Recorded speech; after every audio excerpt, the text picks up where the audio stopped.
На канале Абхазского телевидения информационный выпуск Камши-Кушара. Добрый вечер.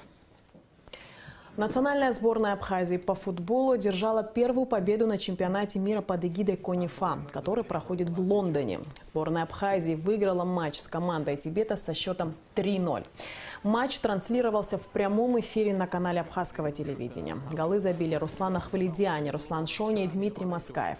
На трибунах чемпионата нашу команду поддерживали абхазские болельщики. Сборная Абхазии по футболу находится во второй группе вместе с командами из Северного Кипра, Тибета и Карпаталии. На данный момент у национальной команды в группе 3 очка. Мы болеем за наших футболистов и желаем им повторения успеха 2016 года, когда наша национальная сборная стала чемпионом мира по футболу по версии КОНИФА. Признание независимости Республики Абхазия Сирийской Арабской Республикой и установление дипломатических отношений между двумя государствами совпало с рабочей поездкой президента Абхазии Рауля Хаджимба в российскую столицу. В ходе поездки в Москву в посольстве Республики Абхазия в Российской Федерации Рауль Хаджимба выступил с обращением к народу Абхазии. А накануне вечером президента на границе встречали руководство страны, представители Государственного комитета по молодежной политике, руководители министерств и ведомств. Было много молодежи. 29 мая навсегда останется в истории Республики Абхазия днем, когда независимость нашей республики признала 7-я по счету страна, член Организации Объединенных Наций. Каждый такой шаг воспринимается в Абхазии с воодушевлением. Таким образом, признание нашей страны продолжается. Крепнет независимость Абхазии. Накануне на границе президента Рауля Хаджимба с танцами встречала молодежь Абхазии, на которую возложена ответственная миссия – продолжить святое дело, начатое теми, кто сложил головы ради свободы и независимости Родины.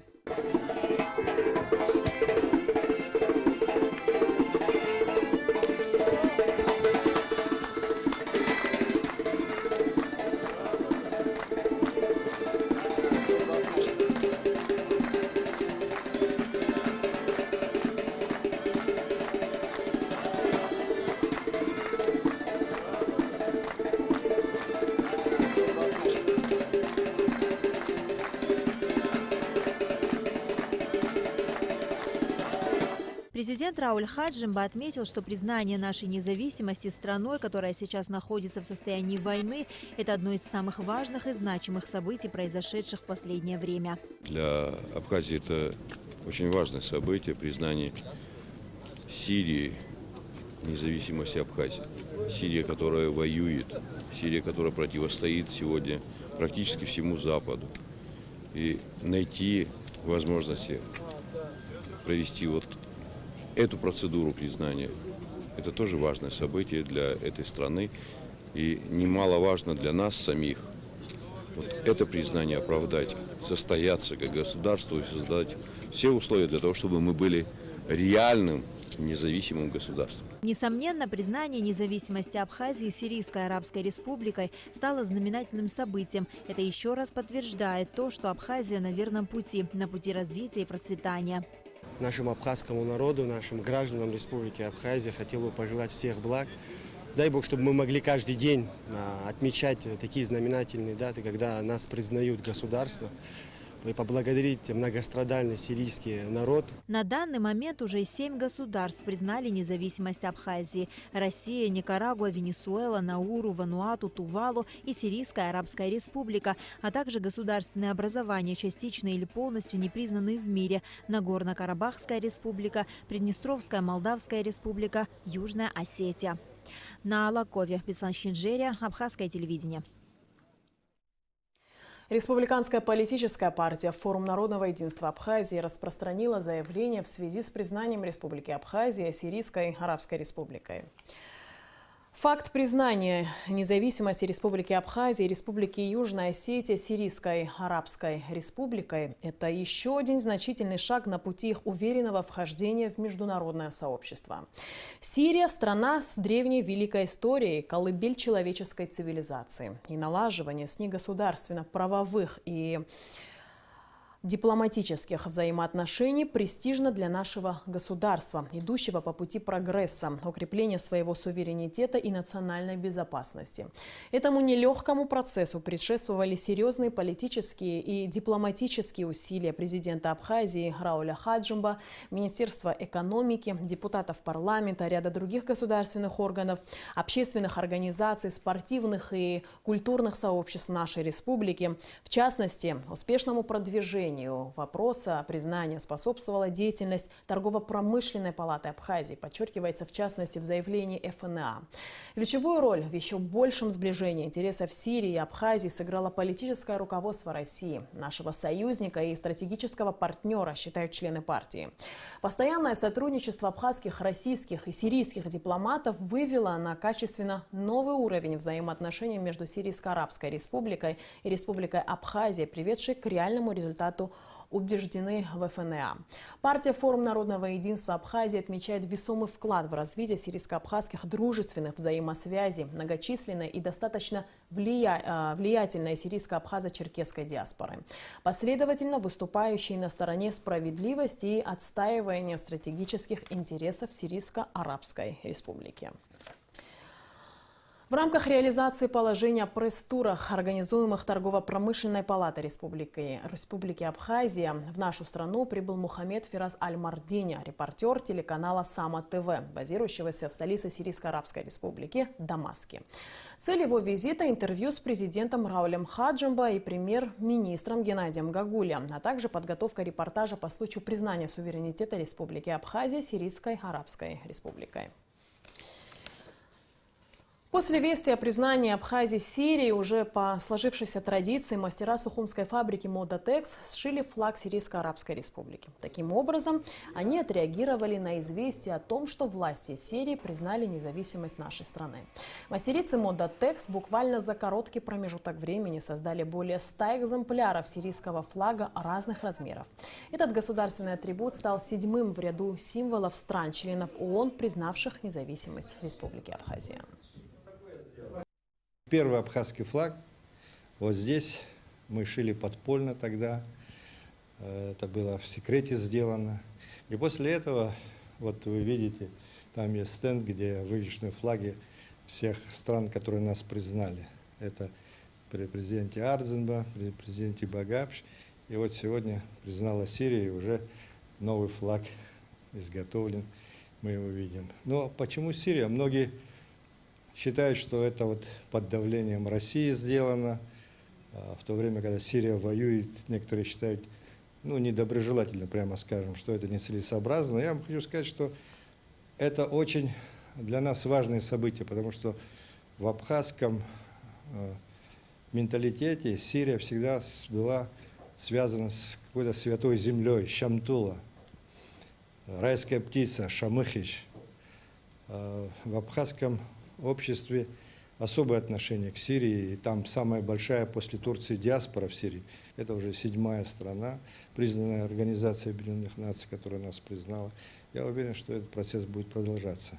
Но я считаю, что никакой спешки в этом деле для нас нет, потому что самые важные проблемы, которые перед страной стоят, это безопасность и экономическое развитие. Все это мы можем делать в союзе с Российской Федерацией. У нас стратегический союз с нашим самым большим соседом. Поэтому остальное все придет со временем. А теперь к темам внутренней политики. Назначен новый руководитель казначейства Абхазии и исполнительный директор фонда репатриации. Первое заседание Кабинета министров под председательством премьер-министра Геннадия Гагулия состоялось сегодня. Основная часть повестки дня которого касалась кадровых вопросов. Репортаж Ирины Аршба. Премьер-министр Геннадий Гагулий, открывая первое заседание обновленного Кабинета министров Абхазии, выразил уверенность, что работа правительства будет эффективной и плодотворной. Геннадий Гагулий также сообщил о результатах субботника, проведенного 24 мая. Премьер, в частности, отметил, что большинство граждан отнеслось к этому мероприятию не так ответственно, как хотелось бы. Геннадий Гагулий обратил внимание глав администрации городов и районов на необходимость закрепления территорий за конкретными предприятиями. Спрос будет с предприятий, которых вы закрепите за территориями. Это предприятие, вот, например, говорит, если о столице, любые министерства и ведомства, находящиеся на территории, являются отдельными предприятиями. Они подлежат также распределению, как и все остальные организации, независимо от форм собственности, независимо от подчиненности. 35 основных и 7 дополнительных вопросов повестки дня рассмотрели члены правительства на очередном заседании Кабинета министров Абхазии. 27 вопросов касались назначений руководителей и заместителей министерств и ведомств. Почти все госчиновники сохранили за собой занимаемые должности. Среди новых назначений заместитель министра финансов и руководитель управления казначейства Абхазии Саид Губаз, а также исполнительный директор фонда репатриации Инвер Чамагуа. Члены правительства одобрили проект постановления о подписании протокола о консультациях между Министерствами иностранных дел Абхазии и Венесуэлы, а также о заключении меморандума о взаимопонимании между Абхазией и Науру по вопросам сотрудничества и взаимодействия в международных отношениях. Кроме того, между двумя странами будет заключено соглашение о безвизовом режиме. Решением Кабинета министров постановление о порядке сокращения размеров подлежащих оплате административных штрафов в случае их оперативной оплаты от 28 декабря 2017 года внесены изменения. Теперь данное постановление не распространяется на водителей, управляющих автотранспортным средством в нетрезвом состоянии и не имеющих водительских прав. В правила предоставления юридическими лицами сведений о деятельности, связанных с оборотом наркотических средств и психотропных веществ, также внесены изменения. Количество и запасы наркотических средств и психотропных веществ в отчетах указывать в единицах лекарственной формы, а не в граммах, как это раньше было. То есть в ампулах, таблетках и так далее. Так как один и тот же препарат может быть в разных лекарственных формах, это делается с целью ужесточения более тщательного надзора и контроля за использованием данных средств. Постановлением правительства Абхазии с 1 января 2019 года государственную абхазо-грузинскую границу разрешено будет пересекать по виду на жительство. Единственным изменением от остальных редакций, от действующей редакции данного постановления является то, что теперь границу можно будет пересекать при предоставлении вида на жительство. Такое же постановление, мы его ежегодно продлеваем. Решением Кабинета министров движимое и недвижимое имущество Сухумского гидрофизического института передано в ведение Института экологии Академии наук Абхазии, а у Калдахварской школы-интерната появится собственное автотранспортное средство. Ирина Аршба, Беслан Джинджал, Абхазское телевидение. 100 детей Ачамчиры пойдут в новый детский сад в 2019 году. Строительство дошкольного учреждения началось еще в прошлом году в рамках инвестиционной программы содействия социально-экономическому развитию Республики Абхазия. Работы осуществляет госкомпания Апсныргылара, руководство которой посетило объект с инспекционной поездкой. Потребность в дошкольных учреждениях большая, отмечают в администрации Ачамчирского района. Репортаж Ренаты Шакая. В Ачамчире сегодня проживает около 4800 человек. При этом здесь функционирует всего один детский сад. Жители не раз обращались к местным властям с просьбой помочь в решении проблемы с нехваткой дошкольных учреждений.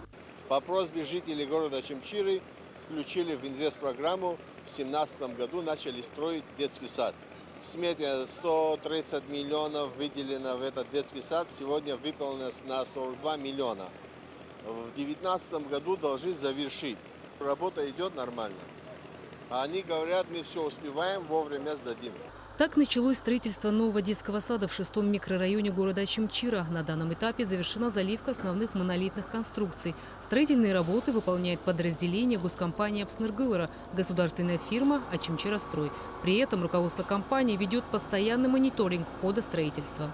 Это наша последняя заливка по монолитным конструкциям. С 1 числа начинаем работы производить по кровле. С 5 числа приступаем к производству стен наружных и внутренних.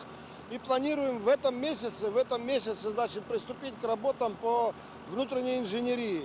Это значит сантехника, канализация, водопровод, электрика. Одним словом, программу, инвестпрограмму прошлого года и этого года включительно, это примерно около 90 миллионов рублей, мы хотим освоить в этом году. Всего в новом садике будет 2 этажа. Помимо цокольного, административные помещения будут расположены на 1-м этаже. Грядущий июнь для строителей будет месяцем ударным. У руководства Апснергылара на лето большие планы. На 100 мест детский сад. Вот, он небольшой, но аккуратный, компактный и очень красивый будет, когда мы его построим. Параллельно мы будем вести вопросы по благоустройству. Значит, мы планируем заднюю часть начать. И потом, по мере завершения работ внутри корпуса, потихоньку переходить на переднюю часть, значит, и отсюда к концу года выходить полностью. Программа 2 лет будет выполнена в этом году 100%. Срок сдачи объекта – осень 2019 года. Строители отмечают, что взятый курс позволит завершить возведение детского садика вовремя. Общая сметная стоимость работ – 129 миллионов рублей. Строительство объекта осуществляется в рамках инвестиционной программы содействия социально-экономическому развитию Абхазии на 2017-2019 годы. Рената Шакая, Абхазское телевидение. Первый национальный форум «Стратегия-2025» пройдет в Сухуми уже в субботу. Накануне столь масштабного мероприятия его координаторы рассказали о предстоящем форуме и темах, которые на нем будут обсуждаться. На главный вопрос – как обеспечить рост экономики Абхазии, будут отвечать специалисты высокого профиля. Также будет представлена новая программа действий, которая, по мнению ее создателей, ответит не только на вопросы, что делать, но и как. Организатором национального форума выступила московская абхазская диаспора при поддержке Всемирного конгресса абхазо-абазинского народа, турецкой абхазской диаспоры и АГУ. Мероприятие такого масштаба в нашей стране планируют проводить впервые. И речь тут не только об его участниках. На предстоящем форуме предполагают создать национальную стратегию. Этакую программу действий, которую поддержат все общественные силы республики. Главное, конечно же, не обсуждение документа, над которым привлеченные специалисты российской консалтинговой компании работали больше года, а ее выполнение. Выработка национальной стратегии, которая позволит перейти к продуманной реализации долгосрочных задач развития нашей страны. Она даст ответ на вопросы, что мы хотим и за счет чего мы хотим этого достичь. Суть этой работы, этой программы заключается в том, что было обозначено, чего, собственно, в экономике хотелось бы добиться в Абхазии. Это было как-то оцифровано, было какое-то, так сказать, вот такое видение того, как это вот должно быть устроено, как мы должны жить экономически и каких результатов цифровых добиться. А дальше были предложены варианты, даже не предложены, а вернее выработаны варианты, за счет чего, за счет каких драйверов можно добиться улучшения этих показателей, и чтобы эти драйверы заработали, что надо сделать. Вот почему мы думаем, что это? Потому что верим в нее, потому что этим занимались серьезно. Если у кого-то есть другие какие-то программы, может быть, лучшие программы, пусть предлагают их. Спикеров на форум отбирали очень тщательно. Приоритет был отдан специалистам московской и турецкой абхазских диаспор и членам Всемирного конгресса абхазо-абазинского народа. Местных спикеров выбирали из числа политических и общественных деятелей. Остановили свое внимание на тех, кто готов предметно, без политических подоплек, говорить о будущем Абхазии. Нам необходимо получить вот это вот одобрение, да? То есть это должно было быть, она должна была быть утверждена и должно было дать задание двигаться дальше. Программа была передана, Министерство экономики само занималось, собственно, активное участие принимало в разработке этой программы. Она была передана правительству, она была передана в администрацию президента. Потом ее, насколько мы знаем, ее передали в парламент. Одним словом, по каким-то причинам этого не произошло.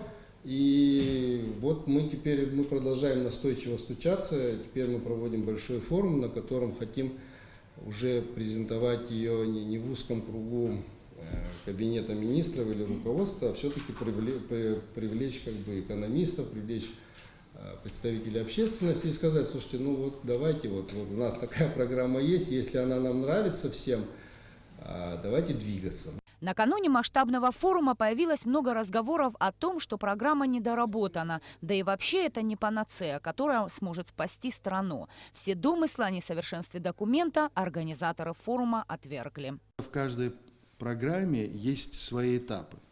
Нужный этап программы завершен, предложены 25 шагов, инициатив, действий, по-разному можно назвать.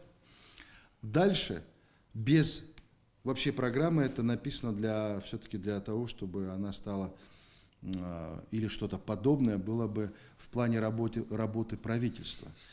И поэтому, если 25 шагов эти или там какие-то другие, они одобряются, затем наступает просто следующий этап. Поэтому сказать, что программа не закончена, не совсем корректно. Более, такой вот прикладной характер носит эта программа.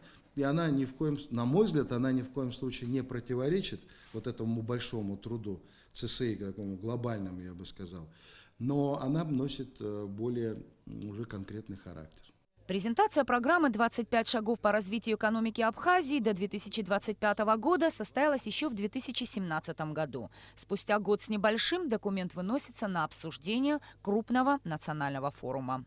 Организаторы национального форума и группа авторов стратегии «25 шагов» надеются на конструктивный диалог и критику, которые в итоге должны привести к поиску выхода из сложившейся ситуации, чтобы борьба с коррупцией, реформы правоохранительной и других систем не остались просто пожеланиями и чаяниями народа. Организаторы форума заверили журналистов, что новая программа как раз предлагает пошагово варианты развития при минимальных затратах. Нисфарш Бабислан Шхинджерия, Абхазское телевидение. Сегодня в Москве на ВДНХ открылась международная выставка «Интермузей». В ней, наряду с десятками известнейших мировых музеев, принимает участие и Абхазский государственный литературно-мемориальный музей Дмитрия Гулия. Выставку посетили министр культуры Республики Абхазия Эльвира Арсаля, посол Абхазии в России Игорь Ахба, замглавы МИД Республики Абхазия Кан Таня, замминистра культуры Батал Кубахия, советник посольства Татьяна Гулия.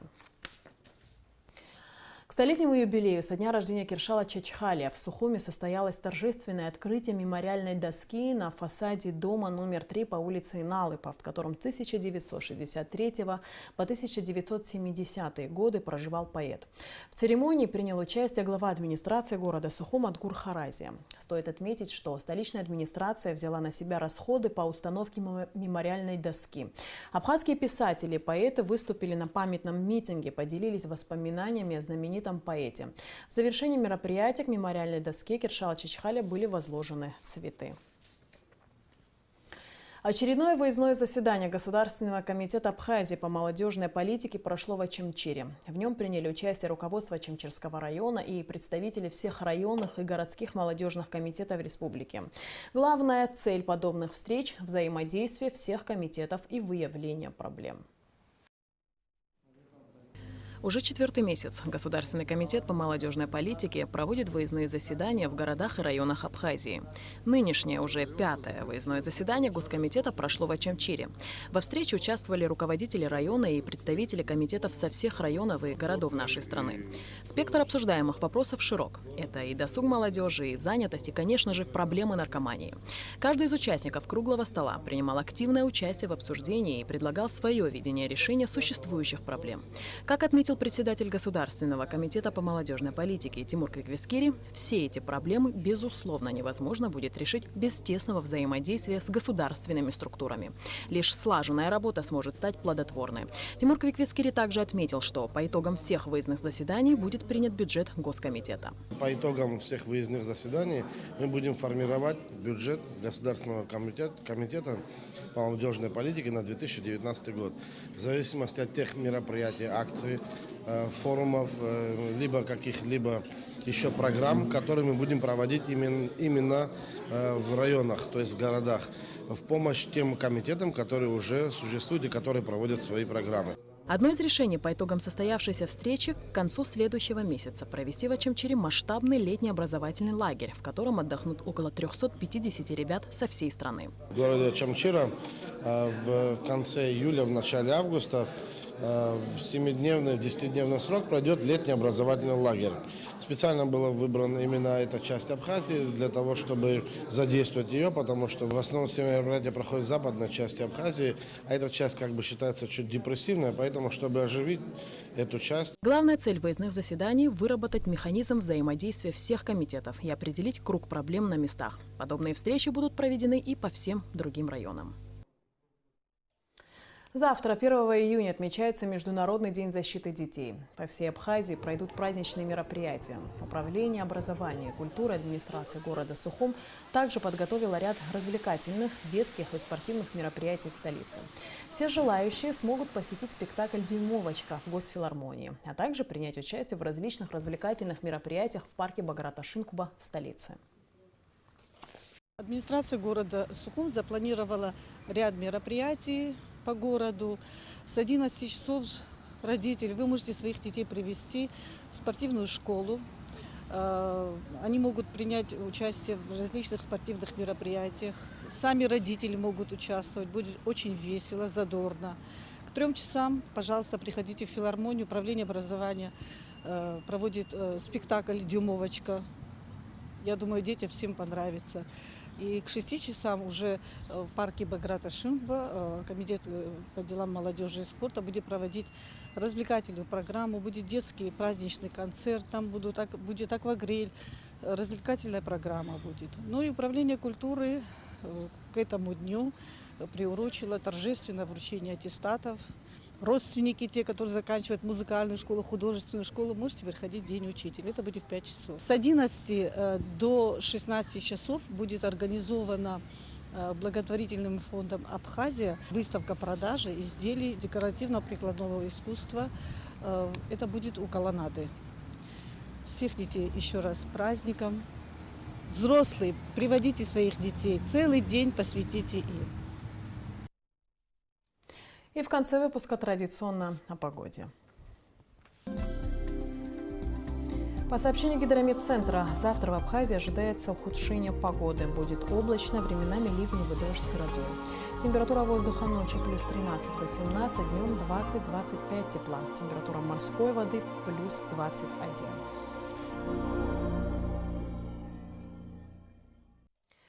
На этом наш выпуск завершен. Я с вами прощаюсь. Абхазское телевидение продолжает свою работу.